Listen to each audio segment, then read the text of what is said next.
आज के इस एजुकेशनल लेक्चर में स्टूडेंट्स हम डिस्कस करने वाले हैं क्लास 9th के साइंस चैप्टर टिश्यूज को। स्टूडेंट्स ये चैप्टर का पार्ट 1 वीडियो है।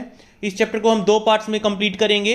पार्ट 2 का लिंक आपको इस वीडियो के डिस्क्रिप्शन में मिल जाएगा। तो चलिए शुरू करते हैं हमारा आज का टॉपिक, दैट इज टिश्यूज। देखिए, पिछले बायोलॉजी के पिछले चैप्टर में हमने पढ़ा था कि जितने भी लिविंग ऑर्गेनिजम्स इस अर्थ पे पाए जाते हैं वो सारे सेल्स से मिलकर बने होते हैं।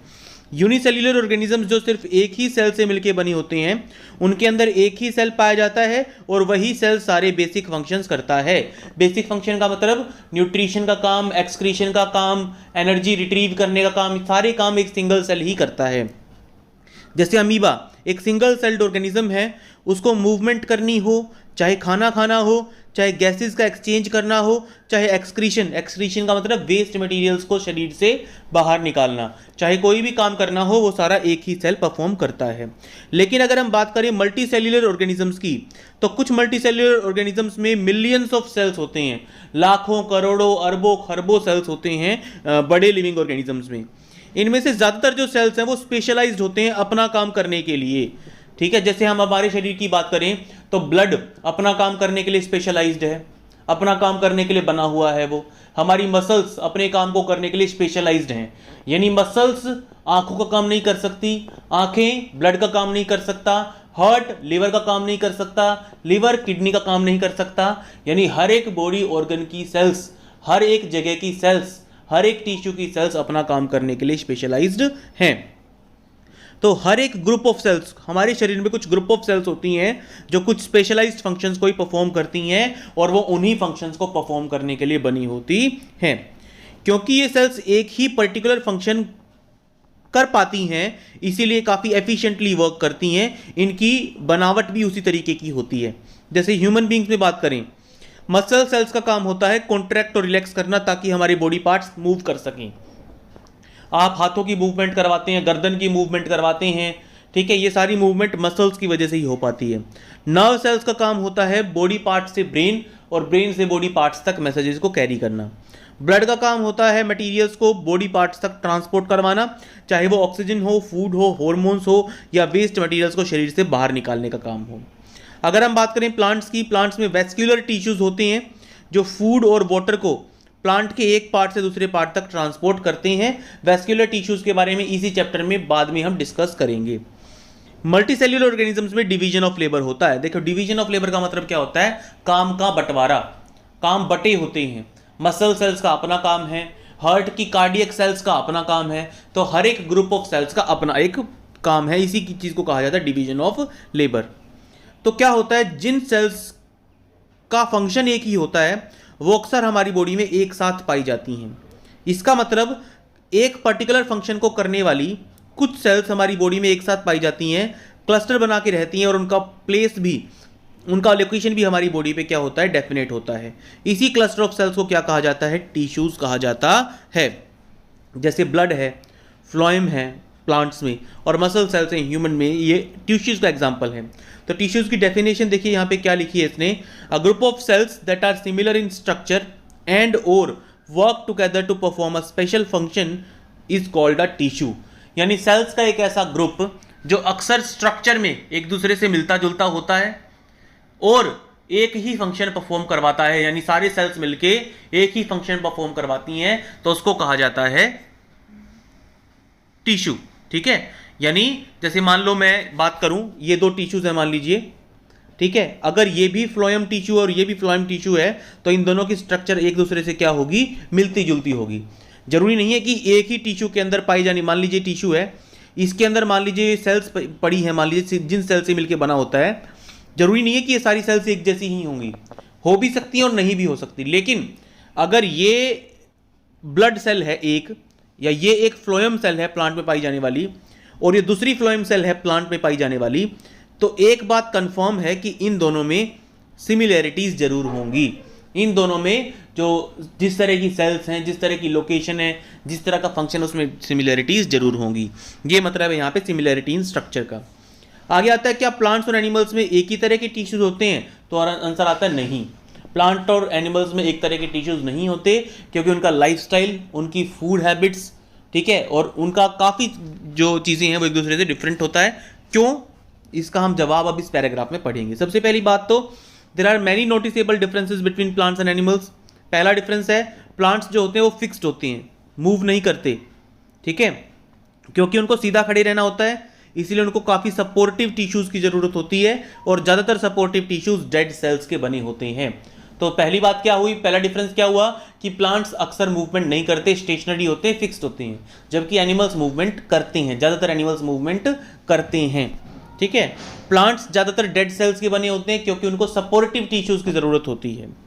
एनिमल्स जो होते हैं वो एक जगह से दूसरी जगह पे मूव करते रहते हैं फूड, मेट या शेल्टर की तलाश में। वो ज़्यादा एनर्जी कंज्यूम करते हैं प्लांट्स के मुकाबले, इसलिए उनके अंदर ज़्यादातर टिश्यूज़ क्या होते हैं, लिविंग होते हैं। तो दो डिफरेंसेस हमारे सामने आ गए। पहला तो क्या हो गया कि वो फिक्स्ड हैं और वो क्या हैं, मूव करते हैं, एनिमल्स मूव करते हैं। दूसरा डिफरेंस क्या है, प्लांट्स में ज़्यादातर डेड टिश्यूज़ होते हैं, एनिमल्स में ज़्यादातर लिविंग टिश्यूज़ होते हैं। तीसरा डिफरेंस अगर आप लिखना चाहें तो एनर्जी कंजम्पशन प्लांट्स में कम होता है, एनिमल्स में ज़्यादा होता है। आगे आता है दूसरा डिफरेंस है पैटर्न ऑफ ग्रोथ में। ग्रोथ पैटर्न की बात करते हैं। प्लांट्स में ग्रोथ कुछ एक पार्ट्स में ही होती है, ठीक है। जैसे मान लीजिए ये एक प्लांट है, सपोज ये एक प्लांट है जिसमें ब्रांचेस निकली हुई हैं, इस तरीके से ब्रांचेस निकली हुई हैं। तो प्लांट में ग्रोथ सिर्फ कुछ पार्ट में होती है। जैसे मान लो ये स्टेम है बीच वाला, ये स्टेम है मान लीजिए बीच वाला, तो इसमें जो ग्रोथ होगी ना स्टेम में, वो सिर्फ इस हिस्से में होगी, टिप पे, सिर्फ टिप पे होगी, पूरा स्टेम ग्रो नहीं करता।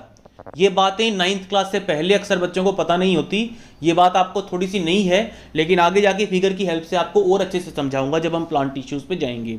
तो प्लांट के कुछ रीजन्स में ही ग्रोथ होती है, जबकि एनिमल्स की पूरी बॉडी ग्रो करती है। हाथ जो होते हैं, मुंह जो होता है, टांगे जो होती हैं, या अलग अलग एनिमल के अलग अलग बॉडी पार्ट सारे ग्रो करते हैं। तो ग्रोथ पैटर्न यूनिफॉर्म होता है एनिमल्स में, सर्टेन रीजन्स में ग्रोथ होती है प्लांट्स में। ये फोर्थ डिफरेंस आ गया हमारा, ठीक है। आगे आता है प्लांट के जो टिश्यूज होते हैं वो अक्सर थ्रू आउट लाइफ बढ़ता है। प्लांट की जो हाइट है, प्लांट की जो गर्थ है, वो थ्रू आउट लाइफ उसमें डिवीजन होती है, थ्रू आउट लाइफ उसमें ग्रोथ होती है। जबकि एनिमल्स में जो ग्रोथ होती है वो कुछ टाइम पीरियड तक ही होती है, उसके बाद उसकी फिजिकल ग्रोथ होना यानी हाइट बढ़ना, ये चीज़ें रुक जाती हैं, ठीक है। आगे देखिए प्लांट टिश्यूज को ग्रोथ के अकॉर्डिंग डिवाइड किया जा सकता है। ग्रोइंग टिश्यूज जिनको मेरिस्टेमेटिक कहा जाता है और परमानेंट टिश्यूज में। ये आगे आपके आएगा चैप्टर में। मेरिस्टेमेटिक टिश्यूज वो होते हैं, वो प्लांट टिश्यूज जो ग्रोथ कर सकते हैं, सेल डिवीजन कर सकते हैं, उनको मेरिस्टेमेटिक टिश्यूज कहा जाता है। और परमानेंट टिश्यूज वो प्लांट टिश्यूज होते हैं जो ग्रोथ करने के कैपेबल नहीं होते। आगे देखिए, लेकिन एनिमल्स में ऐसी कोई डिमार्केशन नहीं होती। जैसे प्लांट्स में मैंने आपको बताया एक डिवाइडिंग टिश्यू है और एक नॉन डिवाइडिंग टिश्यू है। एनिमल्स में ऐसी कोई क्लासिफिकेशन नहीं की जा सकती क्योंकि एनिमल्स में ज़्यादातर टिश्यूज ग्रोथ करते ही हैं। आगे आता है ऑर्गन्स की जो ऑर्गेनाइजेशन है। ऑर्गन सिस्टम्स जो है वो ज़्यादा स्पेशलाइज्ड और ज़्यादा कॉम्प्लेक्स होते हैं एनिमल्स में प्लांट्स के मुकाबले, ठीक है। ऑर्गन सिस्टम्स और ऑर्गन्स जैसे डाइजेस्टिव सिस्टम हो गया, ब्लड सर्कुलेटरी सिस्टम हो गया, हार्ट और ब्रेन जैसे हाई एनर्जी कंज्यूमिंग ऑर्गन्स हो गए, इस तरह के ऑर्गन्स प्लांट्स में नहीं पाए जाते हैं। Fundamental difference, this fundamental difference reflects the different modes of life pursued by these two major groups of organisms. अब इससे पता चलता है कि ये जो दो ग्रुप्स हैं ऑर्गेनिजम्स के, प्लांट्स और एनिमल्स, इनमें लाइफ को परस्यू करने का, जिंदगी को जीने का तरीका काफ़ी अलग है। प्लांट्स की लाइफ जो है वो काफ़ी सेडेंटरी एग्जिस्टेंस होती है, जबकि एनिमल्स में एक्टिव लोकोमोशन होता है। प्लांट्स जहां पूरी जिंदगी एक जगह पे फिक्स्ड गुजार देते हैं, एनिमल्स पता नहीं कितने किलोमीटर चल जाते हैं पूरी जिंदगी के दौरान, ठीक है। It is with reference to these complex animal and plant bodies that we will now talk about the concept of tissues in more detail. अब हम बात करेंगे प्लांट टिश्यूज की। पहले हम बात करेंगे प्लांट टिश्यूज की, उसके बाद हम बात करेंगे एनिमल टिश्यूज की। अब तक हमने पढ़ा कि टिश्यूज क्या होते हैं और एनिमल और प्लांट टिश्यूज एक दूसरे से अलग अलग क्यों होते हैं। बात करते हैं प्लांट टिश्यूज की। प्लांट टिश्यूज की सबसे पहली बात तो बच्चों, आपको प्लांट टिश्यूज पे जाने से पहले इसकी एक चार्ट मैं आपको बताता हूं, वो चार्ट आपको लर्न करना बहुत ज़रूरी है। देखिए ये एक चार्ट है जहां मैंने प्लांट टिश्यूज की क्लासिफिकेशन आपको समझाई है। प्लांट टिश्यूज के दो पार्ट्स हैं, दो तरह के प्लांट टिश्यूज होते हैं। एक तो होता है हमारा मेरिस्टेमेटिक टिश्यूज और एक होता है परमानेंट टिश्यूज, ठीक है। ये दो पार्ट्स हमारे, ये पूरा आपको प्लांट टिश्यूज का चार्ट करवा रहा हूं आपको। ये चार्ट लर्न करना है, नोट करना है। मेरिस्टेमेटिक टिश्यूज के आगे तीन पार्ट्स होते हैं, तीन टाइप्स होते हैं। Apical meristematic tissue, lateral meristematic tissue और इंटरकैलरी मेरिस्टेमेटिक टिश्यू। ठीक है, आगे मेरिस्टेमेटिक टिश्यू की आगे सब डिविजन्स नहीं है। परमानेंट टिश्यूज की बात करते हैं। परमानेंट टिश्यूज दो तरह के होते हैं, सिंपल और कॉम्प्लेक्स। सिंपल परमानेंट टिश्यूज और complex permanent tissues. Simple permanent tissues के आगे 3 टाइप्स बताए जाते हैं, लेकिन एक चौथा भी मैंने ऐड किया है क्योंकि ये अक्सर बच्चे भूल जाते हैं। तो सिंपल परमानेंट टिश्यूज के 3 टाइप्स हैं, पेरेन्काइमा, कोलेनकाइमा और स्क्लेरेन्काइमा। और एक चौथा टाइप आता है प्रोटेक्टिव टिश्यू, जिसमें कोर और एपिडर्मीज आते हैं। ठीक है, ये भी हम इस चैप्टर में पढ़ेंगे। प्रोटेक्टिव आगे फिर 2 टाइप का है, कोर्क और एपिडर्मीज। ठीक है, आगे आता है आपका कॉम्प्लेक्स परमानेंट टिश्यूज जो होते हैं प्लांट में। कॉम्प्लेक्स परमानेंट टिश्यूज जो होते हैं प्लांट में, ये 2 तरह के होते हैं, एक तो जाइलम और एक फ्लोएम। तो ये जो चार्ट है स्टूडेंट्स, मैं आपको सलाह दूंगा कि इसको नोट कर लें। इसके बाद इसके प्लांट टिश्यूज को समझना आपको काफ़ी आसान हो जाएगा। नहीं तो अगर आप इस चार्ट को पहले नहीं समझेंगे, पहले लर्न नहीं करेंगे, तो जब आप चैप्टर को गो थ्रू करेंगे तो आपको डिविजन्स में, प्लांट की क्लासिफिकेशन में ही उलझ के रह जाएंगे, आप चैप्टर अच्छे से समझ नहीं पाएंगे। तो पहले आप प्लांट डिवीजन को अच्छे से एक बार गो थ्रू करें। तो हम शुरू करते हैं हमारा पहला type, that is meristematic tissues. Meristematic tissues student वो टिश्यूज होते हैं जो डिवाइड करते हैं। मेरिस्टेमेटिक और परमानेंट प्लांट टिश्यूज में बेसिक डिफरेंस, वैसे तो डिफरेंस इनमें कई होते हैं, लेकिन बेसिक डिफरेंस क्या होता है, meristematic tissues are capable of division, they are capable of forming new cells, while permanent tissues cannot divide, they do not have the ability to form new cells। ये basic difference होता है दोनों में। तो इसने यहाँ पे एक एक्टिविटी बताई है हमें। इस एक्टिविटी में देखिए सीधी सी बात है, 2 प्याज लिए इसने, 2 अनियन बल्ब्स लिए, उन दोनों अनियन बल्ब्स को इस तरीके से पानी में डुबो के रखा थोड़ी देर के लिए। तो जो ये टिप्स हैं इसकी, ये वाली टिप्स जो दिखा रखी हैं यहाँ पे, ये टिप्स ग्रो करेंगी। फिर हमने क्या किया, इन दोनों में से एक की टिप्स को यहाँ से बिल्कुल नीचे से, यहाँ से देखिए, यहाँ से बिल्कुल नीचे से काट दिया और एक को एज इट इज रखा, और एक की टिप्स को हमने जो है कैंची के साथ काट दिया। ठीक है, तो जिसकी टिप्स को काट दिया, देखेंगे कि वो ग्रोथ करना बंद कर देता है। ये हमारा ऑब्जर्वेशन होगा इस एक्टिविटी में। अब हमसे पूछा गया है कि ऐसा क्यों, क्योंकि हमने इसके मेरिस्टेमेटिक टिश्यूज को काट दिया है। प्लांट्स में division of cells, growth of cells कुछ सर्टेन रीजन्स तक ही होती है, और अनियन बल्ब की रूट्स में जो ग्रोथ होती है वो इसकी टिप्स पे, बिल्कुल निचले वाले हिस्से पे होती है, बिल्कुल निचले वाले हिस्से पे, इस पे इसकी रूट की ग्रोथ बिल्कुल रूट टिप्स पे होती है। हमने रूट टिप्स को काट दिया, हमने मेरिस्टेमेटिक टिश्यूज को काट दिया, इसीलिए रूट की आगे ग्रोथ नहीं हो पा रही है। ये इसका आंसर है। तो अब हम आगे बढ़ते हैं। तो प्लांट्स में क्या होता है, प्लांट्स में कुछ सर्टेन स्पेसिफिक रीजन्स ही होते हैं जहां पे ग्रोथ होती है, और यहां पे क्या पाए जाते हैं, यहां पे मेरिस्टेमेटिक टिश्यूज पाए जाते हैं which have the capability of division, which can help in growth of new sales. देखिए, सिर्फ इन पॉइंट्स पे, प्लांट्स के अंदर, प्लांट बॉडी के अंदर सिर्फ कुछ पॉइंट्स पे ही मेरिस्टेमेटिक टिश्यूज पाए जाते हैं। लोकेशन के अकॉर्डिंग मेरिस्टेमेटिक टिश्यूज 3 तरह के होते हैं। उनमें से पहला है, उनमें से 3 टाइप्स कौन से हैं, एपिकल, लेटरल और इंटरकैलरी। ये 3 टाइप्स हैं। नई सेल्स मेरिस्टेमेटिक टिश्यूज ही प्रोड्यूस कर सकता है। ठीक है, मेरिस्टेमेटिक टिश्यूज अपनी ही तरह की दूसरी मेरिस्टेमेटिक टिश्यूज ग्रो करता है, मेरिस्टेमेटिक सेल्स ग्रो करता है। लेकिन जैसे जैसे ये बूढ़े होते रहते हैं, जैसे जैसे ये सेल्स पुराने होते रहते हैं, तो उनकी कैपेबिलिटी ऑफ डिवीजन में चेंजेस आते रहते हैं। ठीक है, जैसे इसने लोकेशन बताई यहाँ पे एक डायग्राम की हेल्प से। एपिकल मेरिस्टेमेटिक टिश्यूज कहाँ होता है, प्लांट की टिप्स पे होता है। इंटरकैलरी वहाँ होता है जहाँ पे नई ब्रांचेस बन रही होती हैं। लेटरल प्लांट की गर्थ में होता है। एक डायग्राम की हेल्प से मैं आपको इसको समझाने की कोशिश करता हूँ। देखिए यहाँ देखिए, इस डायग्राम में यहाँ पे कुछ रेड रीजन्स दिखा रखे हैं। यहाँ पे स्टेम एपिकल मेरिस्टेमेटिक टिश्यू है, यानी इस पूरे स्टेम में ग्रोथ नहीं होती, ग्रोथ सिर्फ कहाँ होती है, इस ऊपर वाले पार्ट में ही हुआ करती है। इसी तरीके से देखिए यहाँ पे देखिए नीचे, यहाँ पे रेड पार्ट्स जो हैं, ये यहाँ पे जो रेड कलर दिखाई दे रहा है आपको नीचे, ये रूट एपिकल मेरिस्टेमेटिक टिश्यूज हैं। पूरी रूट ग्रो नहीं करती, सिर्फ यहाँ नीचे से ग्रोथ होती है। इसी तरीके से यहाँ पे जो रेड रीजन्स आपको दिखा रखे हैं, ये इंटरकैलरी मेरिस्टेमेटिक टिश्यूज हैं, जहाँ पे नई लीव्स, नए बड्स, नई ब्रांचेस उगती हैं, वहाँ पे इंटरकैलरी मेरिस्टेमेटिक टिश्यूज पाए जाते हैं। इंटरकैलरी मेरिस्टेमेटिक टिश्यूज पाए जाते हैं नोड्स और इंटरनोड्स पे। नोड्स क्या होती हैं? नोड्स वो जगह होती है जहां पे नए पत्ते, नए फूल, नए बड्स उगते हैं, उन जगहों को नोड्स कहा जाता है। और दो नोड्स के बीच का जो डिस्टेंस होता है, जो डिफरेंस होता है, जो डिस्टेंस होता है, उसको इंटरनोड कहा जाता है। तो नोड्स और इंटरनोड पे पाए जाते हैं हमारे meristematic tissues, intercalary meristematic tissues. देखिए यहाँ पे यही लिखा हो गया है, apical meristematic tissues growing tips पे पाए जाते हैं स्टेम और रूट्स की। प्लांट की गर्थ यानी थिकनेस को बढ़ाने के लिए जो रिस्पॉन्सिबल होता है वो होता है लेटरल मेरिस्टेमेटिक टिश्यूज। ये देखिए यहाँ पे पाया जाता है, ये तने की या किसी भी ब्रांच की थिकनेस को बढ़ाने के लिए ये रिस्पॉन्सिबल होता है। इंटरकैलरी मेरिस्टेमेटिक टिश्यूज नोड्स और इंटरनोड्स के आसपास पाए जाते हैं।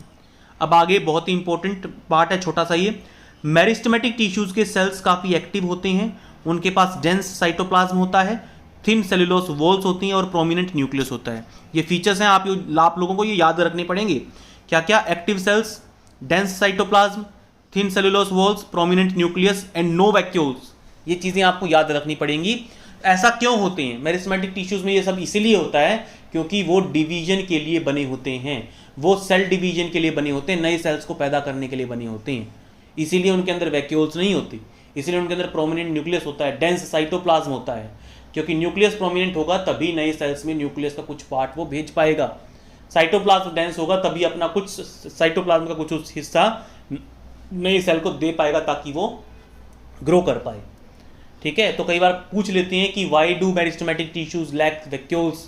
क्योंकि इनके अंदर इनका जो काम होता है वो ग्रोथ का होता है, सेल डिवीजन का होता है, जबकि वैक्यूल्स का काम होता है स्टोरेज करने का, और इस तरह के सेल्स को स्टोरेज की जरूरत नहीं पड़ती, इसलिए उनके पास वैक्यूल्स भी नहीं होते हैं।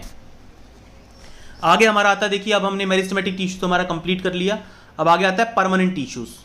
जैसे मैंने आपको मेरिस्टेमेटिक टिश्यू के बारे में ये बताया था कि वो टिश्यूज जो कि ग्रोथ कर सकते हैं उनको कहा जाता है मेरिस्टेमेटिक टिश्यूज, जो नए सेल्स को पैदा करते हैं, प्लांट ग्रोथ में हेल्प करते हैं, वो मेरिस्टेमेटिक होते हैं। जबकि इससे उलट जो अपने फंक्शन में स्पेशलाइज्ड होते हैं और नए सेल्स को ग्रो नहीं कर सकते, नए सेल्स को जन्म नहीं दे सकते, उनको कहा जाता है परमानेंट टिश्यूज। ठीक है, कुछ मेरिस्टेमेटिक टिश्यूज पुराने होने के बाद एक स्पेसिफिक रोल अटेन कर लेते हैं, उनकी डिवीजन कैपेबिलिटी लूज हो जाती है और वो क्या बन जाते हैं? परमानेंट टिश्यूज बन जाते हैं। और इस मेरिस्टेमेटिक टिश्यू से परमानेंट टिश्यू बनने की प्रोसेस को कहा जाता है सेल डिफरेंशिएशन। देखिए मैंने आपको पहले ही बताया था कि जब मेरिस्टेमेटिक टिश्यूज पुराने हो जाते हैं तो उनमें बदलाव आते हैं। तो जो पुराने मेरिस्टेमेटिक टिश्यूज होते हैं, ओल्ड मेरिस्टेमेटिक टिश्यूज होते हैं, वो क्या करते हैं? They lose their capability of dividing and they start performing a particular function in the plant. वो एक पर्टिकुलर फंक्शन करना शुरू कर देते हैं प्लांट के अंदर, वो फंक्शन कुछ भी हो सकता है। तो इस प्रोसेस को कहा जाता है सेल डिफरेंशिएशन, और सेल डिफरेंशिएशन प्रोसेस में मेरिस्टेमेटिक टिश्यूज जो होते हैं वो अपने आप को बदल लेते हैं और परमानेंट टिश्यूज की तरह काम करना शुरू कर देते हैं। डिफरेंशिएशन की वजह से अलग अलग तरह के परमानेंट टिश्यूज बन सकते हैं। आगे देखिए, इसने कहा है आगे एक एक्टिविटी करने के लिए कहा है, प्लांट के स्टेम के सेक्शंस को स्टडी करने के लिए इसने कहा है। ठीक है, उसके बाद हमें कवर स्लिप में उसको रखना है, माइक्रोस्कोप में रखना है उसको, अलग अलग तरह के सेल्स, अलग अलग तरह के अरेंजमेंट्स आपको दिखाई देंगी। जब आप किसी स्टेम को ऑब्जर्व करेंगे तो आपको दिखाई देगा कि प्लांट के अंदर बहुत सारे अलग अलग तरह के टिश्यूज हैं और आपको उन्हीं टिश्यूज को रीड करना है। तो अब हम परमानेंट का पहला टाइप, परमानेंट के मैंने आपको चार्ट में बताए थे कि दो टाइप्स होते हैं, सिंपल परमानेंट और कॉम्प्लेक्स परमानेंट। तो पहले हम पढ़ेंगे पहला टाइप, सिंपल परमानेंट टिश्यूज। तो सिंपल परमानेंट टिश्यूज और कॉम्प्लेक्स परमानेंट टिश्यूज में बेसिक पॉइंट ऑफ डिफरेंस क्या है? आप इन चीज़ों को बच्चे बड़े ध्यान से समझेंगे और नोट करेंगे। जैसे मेरिस्टेमेटिक और परमानेंट में बेसिक पॉइंट ऑफ डिफरेंस था डिवीजन एबिलिटी, परमानेंट में नहीं होती, मेरिस्टेमेटिक में होती है। ठीक उसी तरीके से सिंपल परमानेंट और कॉम्प्लेक्स परमानेंट में बेसिक पॉइंट ऑफ डिफरेंस है kind of cells. Simple permanent tissues एक ही तरह की सेल्स से मिलकर बने होते हैं, जबकि कॉम्प्लेक्स परमानेंट टिश्यूज में एक ही टिश्यू के अंदर कई तरह की सेल्स पाई जाती हैं। समझ में आ गया? ये बेसिक पॉइंट ऑफ डिफरेंस है। वैसे तो डिफरेंस और भी होते हैं, ठीक है, लेकिन ये बेसिक डिफरेंस है। जैसे अगर आपसे कोई कहे कि मेरिस्टेमेटिक और प्रोमिनेंट में डिफरेंस बताओ, तो पहला डिफरेंस तो आप यही लिखोगे, डिवीजन वाला। मेरिस्टेमेटिक डिवाइड कर सकते हैं, परमानेंट डिवाइड नहीं करते। ठीक है, उसके अलावा आप क्या लिख सकते हैं? वैक्यूल्स का पॉइंट लिख सकते हैं। मेरिस्टेमेटिक में वैक्यूल्स नहीं होते, परमानेंट में वैक्यूल्स होते हैं। साइटोप्लाज्म का पॉइंट लिख सकते हैं। मेरिस्टेमेटिक में ज़्यादा डेंस साइटोप्लाज्म होता है परमानेंट के मुकाबले। तो इस तरह से डिफरेंसेस बहुत सारे होते हैं, लेकिन जो बेसिक डिफरेंस है वो अलग होता है। Simple permanent tissues are made up of one type of cells only, one kind of cells only. देखो, जो प्लांट की एपिडर्मीज लेयर होती है उसके नीचे पाया जाता है simple permanent tissues. Simple permanent tissues plant के लगभग हर पार्ट में पाया जाता है। लीव्स में भी पाया जाता है, रूट्स में भी पाया जाता है, स्टेम में भी पाया जाता है, फ्लावर्स और फ्रूट्स में भी मिल जाता है ये, ठीक है। पैरेन्काइमा इसका पहला टाइप है, सिंपल परमानेंट का पहला टाइप। सिंपल परमानेंट के मैंने आपको कितने टाइप बताए थे? देखिए, आप लोगों को मैंने इसीलिए प्लांट डिवीजन पहले बताई ताकि आप बाद में कंफ्यूज ना हो। सिंपल परमानेंट के मैंने आपको 3 टाइप बताए थे, parenchyma, collenchyma and sclerenchyma. Paren, collen, scleren, ये 3 टाइप मैंने आपको बताए थे। अब हम उन्हीं तीनों को स्टडी करेंगे। सिंपल परमानेंट टिश्यूज को हम पूरा कवर करेंगे, उसके बाद कॉम्प्लेक्स पे चलेंगे। तो सबसे सिंपल कॉमन जो पैरेन्काइमा है वो है पैरेन्काइमा। सिंपल परमानेंट टिश्यूज है पैरेन्काइमा। ये अनस्पेशलाइज्ड सेल से बना होता है, थिन सेल वॉल्स होती हैं। ये आप नोट करने वाले पॉइंट्स हैं। पैरेन्काइमा का पहला पॉइंट क्या होता है? इसकी सेल वॉल्स काफ़ी थिन होती हैं, लिविंग सेल्स का बना होता है ये। इसकी सेल्स लूजली पैक्ड होती हैं, यानी सेल्स के बीच में बड़े बड़े खाली जगह होती हैं, खाली स्पेसेस होते हैं। ये टिश्यूज जो होते हैं वो फूड स्टोर करने के लिए जाने जाते हैं। तो कौन कौन सी बातें नोट करने वाली हैं पैरेन्काइमा के बारे में? Thin cell walls, living cells, cells are loosely packed and perform the function of storage का फंक्शन परफॉर्म करते हैं। ये 4 या 5 फीचर्स परमानेंट टिश्यूज के आपको याद होने चाहिए। अब आगे कुछ स्पेशल परमानेंट टिश्यूज होते हैं, जैसे कुछ परमानेंट टिश्यूज में क्लोरोफिल होता है और वो फोटोसिंथेसिस करके प्लांट का खाना बनाते हैं। ऐसे पैरेन्काइमा को क्लोरेन्काइमा कहा जाता है। A special type of parenchyma tissue which contains chlorophyll and performs photosynthesis for the plant is called क्लोरेन्काइमा।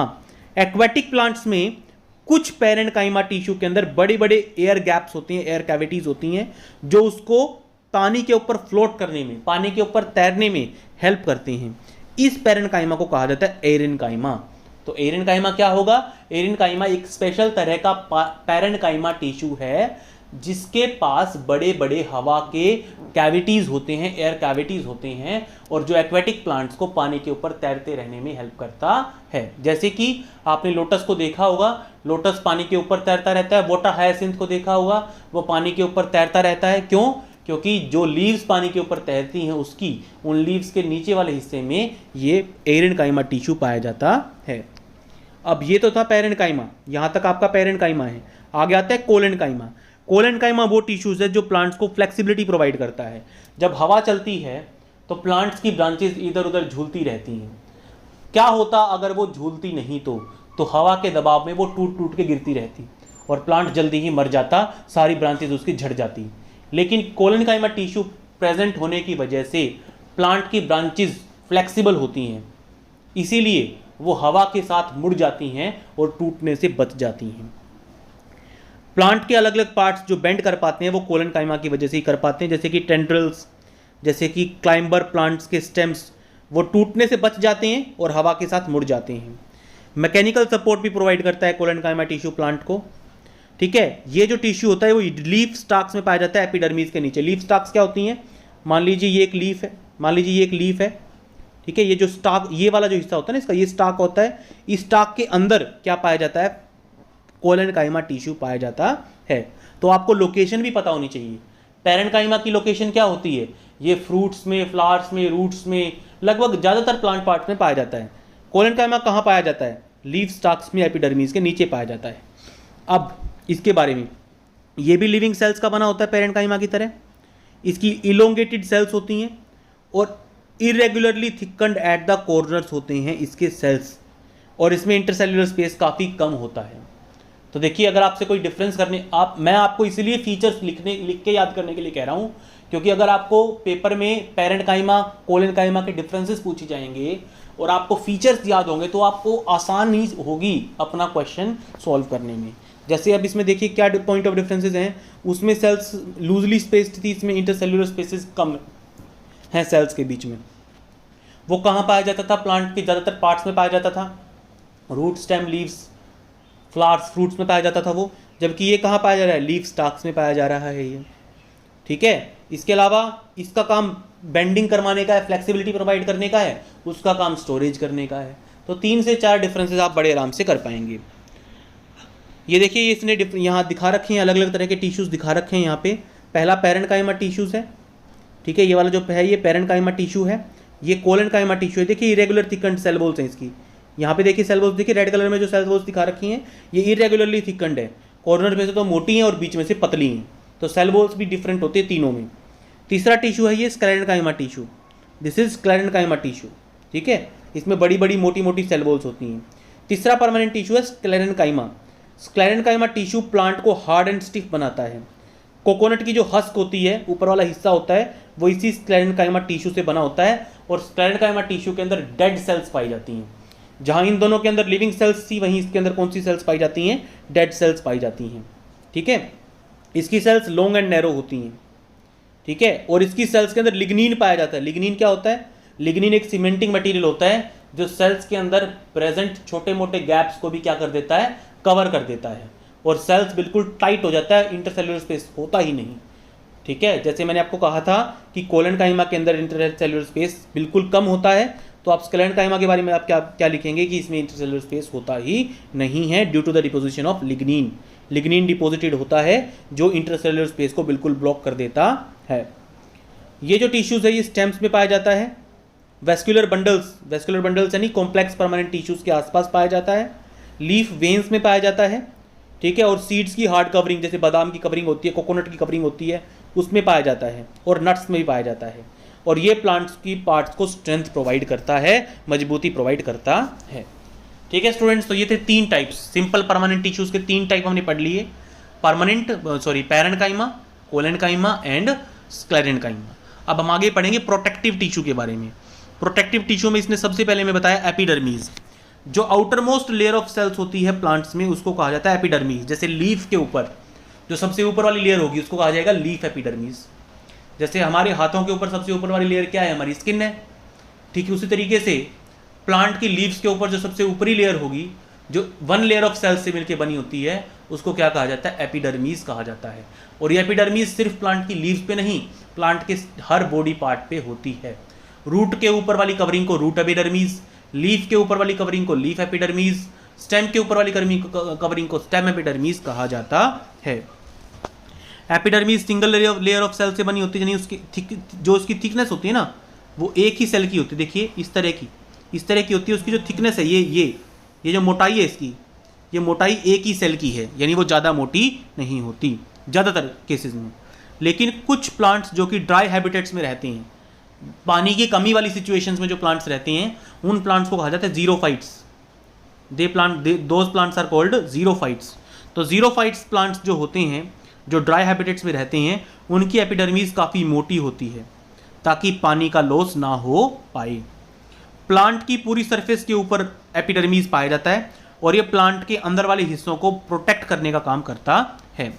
एपिडर्मीज sales जो कि प्लांट के एरियल पार्ट्स पे पाई जाती है, ठीक है, उसके ऊपर एक वैक्सी वाटर रेजिस्टेंट लेयर होती है। ये जो वाटर रेजिस्टेंट लेयर होती है, जो चिकनी लेयर होती है एपिडर्मीज के ऊपर, ये लॉस ऑफ वाटर को नहीं होने देती, मैकेनिकल इंजरी से प्लांट को बचाती है, और प्लांट के ऊपर फंगल अटैक वगैरह नहीं होने देती। तो कोई आपसे पूछे जो वैक्सी कोटिंग होती है एपिडर्मीज के ऊपर, जो चिकनी कोटिंग होती है एपिडर्मीज के ऊपर, वो क्या काम करते हैं? तो वो 3 काम करती है। पहली बात तो वाटर लॉस कम होने देती है, दूसरी बात वो पैरासिटिक और फंगल अटैक से बचाती है प्लांट पार्ट्स को, और तीसरी बात वो मैकेनिकल इंजरी नहीं होने देती। एपिडर्मीज टिश्यू के जो सेल्स होते हैं उनकी कंटिन्यूस लेयर होती है, और उसमें इंटरसेल्युलर स्पेसेस नहीं होती, क्योंकि इसका काम है प्रोटेक्शन करना, और अगर इसके अंदर बीच में खाली स्पेस हुआ तो ये अपना प्रोटेक्शन का काम नहीं कर पाएगा। आगे आता है ज़्यादातर एपिडर्मल सेल्स जो होती हैं वो फ्लैट यानी चपटी होती हैं, ठीक है, और उनकी जो आउटर और साइड वॉल्स होती हैं वो इनर वॉल्स के मुकाबले ज़्यादा थिक होती हैं, क्योंकि उनको प्रोटेक्शन का काम करना होता है, इसलिए उनके आउटर वॉल्स का थिक होना ज़रूरी होता है। अब जो एपिडर्मीज सेल्स होती हैं लीफ की, जिसको हम बोलते हैं लीफ एपिडर्मीज, उनमें जगह जगह छोटे छोटे पोर्स होते हैं। ये देखिए इंटरसेल्युलर स्पेस नहीं है, ये ध्यान दे, कुछ बच्चे कंफ्यूज हो जाते हैं। मैं क्या कह रहा हूँ? लीफ एपिडर्मीज के ऊपर जगह जगह छोटे छोटे छेद होते हैं, इंटरसेल्युलर स्पेस नहीं होते, क्या होते हैं? छेद होते हैं। इन छेदों को कहा जाता है स्टोमेटा। स्टोमेटा जो होते हैं उनके आसपास 2 किडनी शेप के सेल्स होते हैं, इस तरह के किडनी शेप के दो सेल्स होते हैं उनके चारों तरफ, उनके दोनों तरफ, ठीक है। इन किडनी शेप सेल्स को कहा जाता है गार्ड सेल्स। बीच में क्या है, ये स्टोमेटल पोर है, और ये दोनों तरफ क्या है, ये गार्ड सेल्स हैं। इनके दो काम होते हैं, स्टोमेटा के दो काम होते हैं। पहली बात तो गैसेस को एक्सचेंज करते हैं, दूसरी बात ट्रांसपीरेशन में हेल्प करते हैं, यानी ये जो छेद है बीच वाला, इसमें से वाटर इवेपोरेट होता रहता है, ठीक है। तो ये दो फंक्शंस होते हैं, ट्रांसपीरेशन एंड गैसियस एक्सचेंज, ठीक है। आगे आता है रूट एपिडर्मिस के बारे में। जहां तक रूट एपिडर्मिस का सवाल है, रूट एपिडर्मिस वाटर को एब्जॉर्ब करती हैं, इसलिए उनके पास लंबे लंबे हेयर लाइक स्ट्रक्चर्स होते हैं जो सरफेस एरिया को बढ़ा देते हैं ताकि एब्जॉर्प्शन ज़्यादा हो सके।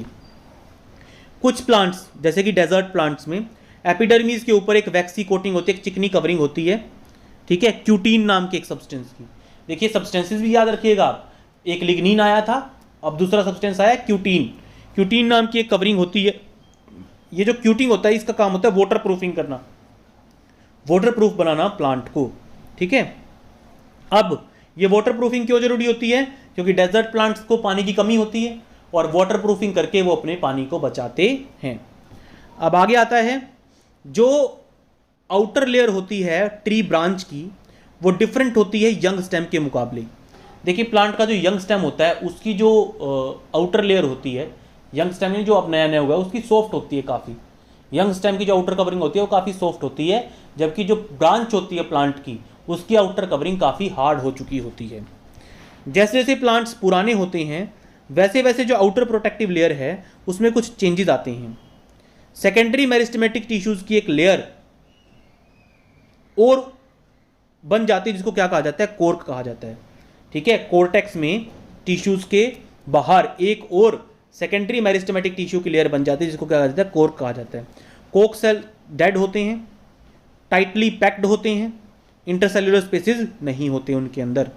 उनके अंदर एक सब्सटेंस होता है सुबरीन, जो उनको गैसेस से इम्परवियस बनाता है, यानी वाटर और गैसेस को एक्सचेंज नहीं होने देता जहां जहां ये सुबरीन पाया जाता है। तो तीन तरह के मटेरियल्स आ चुके हैं, लिग्निन, क्यूटीन, सुबरीन, तीनों के फंक्शंस मैं आपको बता चुका हूं। आगे आता है आपका नेक्स्ट पार्ट आता है complex permanent tissues. Complex permanent tissues आगे दो तरह के होते हैं, जाइलम और फ्लोएम। जाइलम जहां वाटर और मिनरल्स को कंडक्ट करता है, वही फ्लोएम क्या करते हैं, प्रिपेयर्ड फूड को प्लांट के पार्ट्स तक पहुंचाने का काम करता है। पढ़ते हैं, देखिए अब तक जो हमने टिश्यूज पढ़े वो एक ही सेल से मिलकर बने होते थे, लेकिन परमानेंट टिश्यूज में, कॉम्प्लेक्स परमानेंट टिश्यूज में कई तरह के सेल्स पाए जाते हैं। Complex tissues are made up of more than one type of cells. This is the basic point of difference between simple permanent and complex permanent tissues. आगे आता है, ये जो सारी सेल्स होती हैं ये एक कॉमन फंक्शन परफॉर्म करती हैं, एक ही टिश्यूज बनाती हैं। जाइलम और फ्लोएम एग्जांपल्स हैं कॉम्प्लेक्स परमानेंट टिश्यूज के। ये दोनों ही कंडक्टिंग टिश्यूज हैं और ये वस्कुलर बंडल बनाते हैं। वस्कुलर बंडल यानी मटेरियल्स को ट्रांसपोर्ट करने वाला सिस्टम बनाते हैं प्लांट के अंदर। आगे देखिए, आगे इसने क्या बताया है, वेस्कुलर टिश्यू जो होता है वो कॉम्प्लेक्स प्लांट में ही पाया जाता है, लो लेवल के प्लांट्स में नहीं पाया जाता है ये टिश्यू, ठीक है। टेरेस्ट्रियल एनवायरनमेंट में यानी लैंड एनवायरनमेंट में सर्वाइवल पॉसिबल इसी वजह से हो पाया है। आगे देखिए, जाइलम टिश्यूज के अंदर क्या क्या होता है, ट्रैकिड्स, वेसल्स, जाइलम पैरेन्काइमा और जाइलम फाइबर्स पाए जाते हैं। ये सेल्स हैं। Xylem tissue contains 4 types of cells, tracheids, vessels, xylem parenchyma and xylem fibres. Tracheids और वेसल्स के बारे में पढ़ें तो ये थिक सेल्स, वॉल सेल्स वाले होते हैं और इनमें से ज़्यादातर जो होते हैं वो क्या होते हैं, डेड होते हैं। ट्रैकिड्स और वेसल्स ट्यूब्स बनाते हैं, क्या बनाते हैं, ट्यूब्स बनाते हैं। ट्रांसपोर्ट करना तो ट्यूब तो चाहिएगा, और ये वाटर और मिनरल्स को ट्रांसपोर्ट करने में हेल्प करते हैं। जाइलम पैरेन्काइमा फूड स्टोर करने में हेल्प करता है। जाइलम फाइबर सपोर्टिव फंक्शन करता है, सपोर्ट करता है प्लांट पार्ट्स को, ठीक है स्टूडेंट्स। और जाइलम के जो ज़्यादातर टिश्यूज होते हैं वो डेड होते हैं, या आप ये भी डिफरेंस नोट कर सकते हैं। फ्लोएम के अंदर 5 तरह के सेल्स होते हैं, sieve cells, sieve tubes, companion cells, phloem fibres and phloem parenchyma. 5 तरह के सेल्स पाए जाते हैं इसमें। सीव ट्यूब्स होती हैं क्योंकि ट्रांसपोर्ट करना होता है इनको। इनकी वॉल्स परफोरेटेड होती हैं, परफोरेटेड यानी छोटे छोटे छेद होते हैं इनकी वॉल्स के अंदर।